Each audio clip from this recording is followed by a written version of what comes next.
if she's not trying to persuade you or support you in the decision, either one, then she's not being a good compliment to you.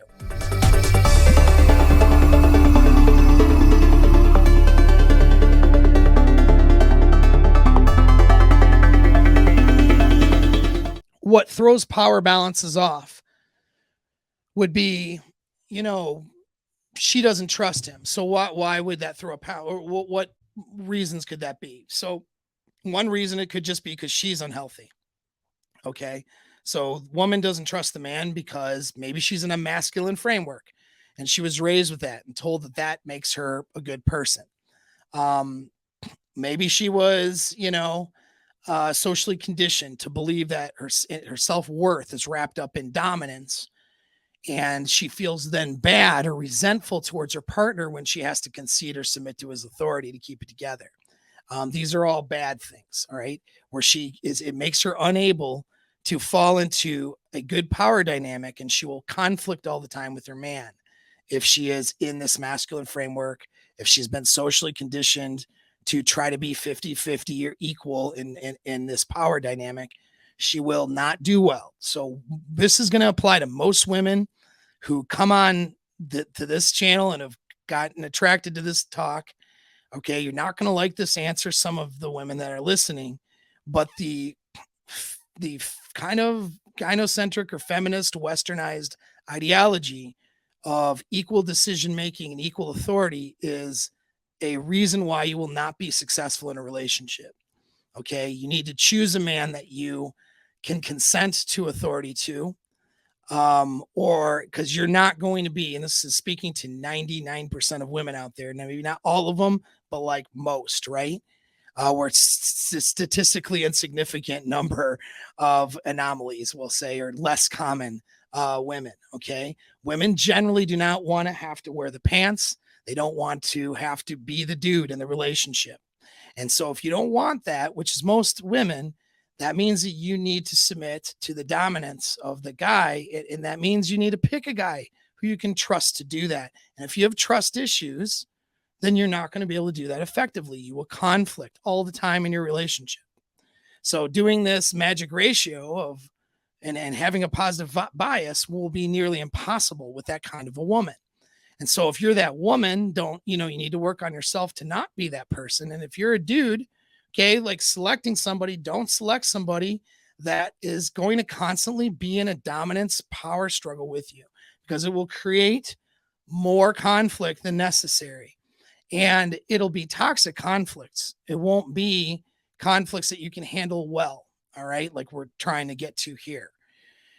She has daddy issues that can cause it. Right. Sometimes there's a lot of potential causes. Usually family issues, attachment issues can cause it, where she doesn't trust men. If she's conditioned by strong, independent woman, mommy, okay, then she is, and that's her model. And she's just like mommy, who's strong and independent too. She's going to be a person who is a nightmare to deal with, because she will be in conflict all the time. The natural state where you would be most comfortable and she should be most comfortable will be uncomfortable for her because of her mental framework. And she will be always in conflict with you. And she will move towards toxic conflicts because she won't get her way, because her way sets her up for failure. Her way is something that puts her in the dominant state and in the position of authority. And it's not something that puts her equal to the guy in decision making, because if she's equal to the guy, she steps in a masculine framework and she gets insecure about his decision making and immediately will step it up to trying to be an authority in the relationship. And if she ends up there, her desire for her partner will erode or evaporate. So a woman puts herself in a impossible no-win situation if she is pushing for dominance and refuses to trust male leadership or authority. What ends up happening is if the guy executes that authority and dominance over her just by not conceding to her efforts, she will desire him more and be more sexually attracted to him. However, she'll be resentful for him making that choice and doing that.